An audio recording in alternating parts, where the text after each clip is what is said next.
নমস্কার বন্ধুরা, আমি মৌমিতা। কুকিং উইথ মৌমিতা চ্যানেলে তোমাদেরকে আরও একটা নতুন ভিডিওতে জানাচ্ছি স্বাগত। আজকে আমি বানাবো নিরামিষ চপ। এরকম বর্ষার ওয়েদারে কিন্তু চপ খেতে বেশ ভালো লাগে। চলো মশলা বানিয়ে নিই।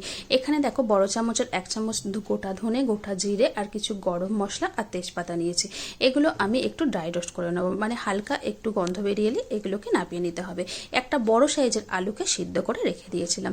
4টে শুকনো লঙ্কা এরকমভাবে তেলে ভেজে নিতে হবে। তো তেল থেকে ভালো করে একটু ভাজা হয়ে গেলে আমি লঙ্কাগুলো তুলে নিলাম। এবার ওই তেলের মধ্যে দিয়ে দিলাম দেখো কিছুটা পরিমাণ আদা গ্রেট করে নেওয়া। এখানে আদা বাটা আমি ইউজ করছি না, আমি আদাগুলোকে জাস্ট ছোট ছোট করে কেটে নিয়েছি। এতে আদাগুলো মুখে পড়লে খেতে ভালো লাগে। সামান্য একটু নারকেল কুঁচো দিয়ে দিলাম কিছুটা কাঁচা লঙ্কা কুঁচো আর দিয়ে দিচ্ছি বাদাম। কাঁচা বাদাম আমি এখানে যেহেতু ইউজ করছি না, আমি নর্মাল ভাজা বাদামটা ইউজ করছি, যার জন্য বাদামটা আমি দিয়ে দিলাম ডাইরেক্ট। এবার কিছুটা ভাজা হয়ে গেলে দেখে নিলে সিদ্ধ করা আলুগুলো কিন্তু আমি এই ভাজা মশলার মধ্যে দিয়ে দিলাম। এবারে আলুগুলো খুব ভালো করে খুন্তি দিয়ে এইভাবে একটু ভেঙে নিতে হবে।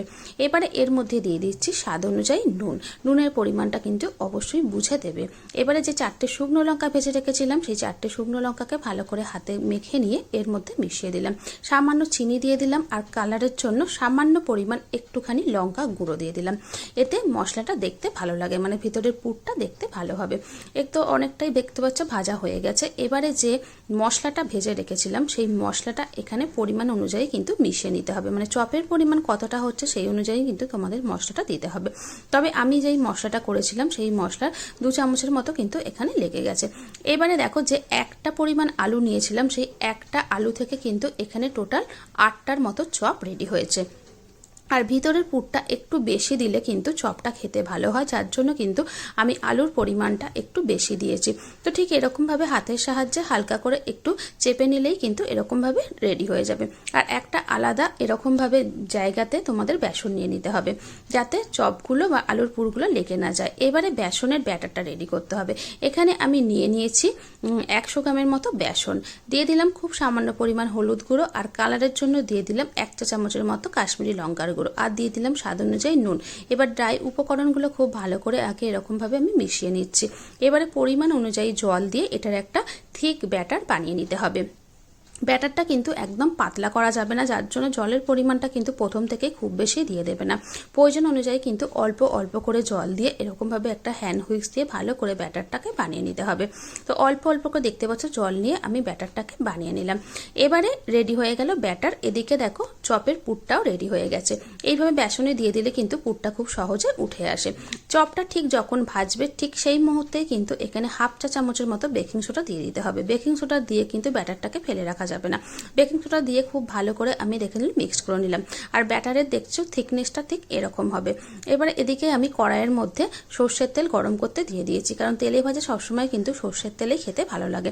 এবারে এর মধ্যে একটা একটা করে এইভাবে আমি আলুর পুর দিয়ে দেবো, আর ঠিক এইভাবেই যে চামচটা নিচে সেই চামচের সাহায্যে কিন্তু ওপর থেকে এইভাবে বেসনটাকে দিয়ে দিতে হবে।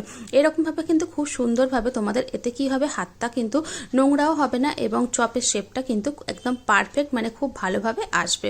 তো ঠিক এরকম ভাবে নিয়েই কিন্তু দেখতে পাচ্ছ গরম তেলের মধ্যে দিয়ে দিলাম। আর তেলটা কিন্তু হালকা গরম হয়ে গেলে কিন্তু তোমাদের গ্যাসের ফ্লেমটা একটু লো করে দিতে হবে, তা নাহলে কি হবে ভিতরটা কাঁচা কাঁচা রয়ে যায়। আর মানে বেসনটা যেহেতু একটু মোটা করে করা, যার জন্য ভিতরের বেসনটা কাঁচা রয়ে যায়। দেখো দেওয়ার সঙ্গে সঙ্গে কত সুন্দর কিন্তু চপটা ফুলতে শুরু করে দিয়েছে, মানে চপটা কিন্তু একদম ঠিকঠাকভাবে সব উপকরণগুলো দিয়ে রেডি হয়েছে। তো দেখে নিলে কত সুন্দরভাবে কিন্তু এইভাবে নিরামিষ চপ বানানো যায়। তো এরকমভাবে একই সাথে আমি সব চপগুলো ভেজে নেব।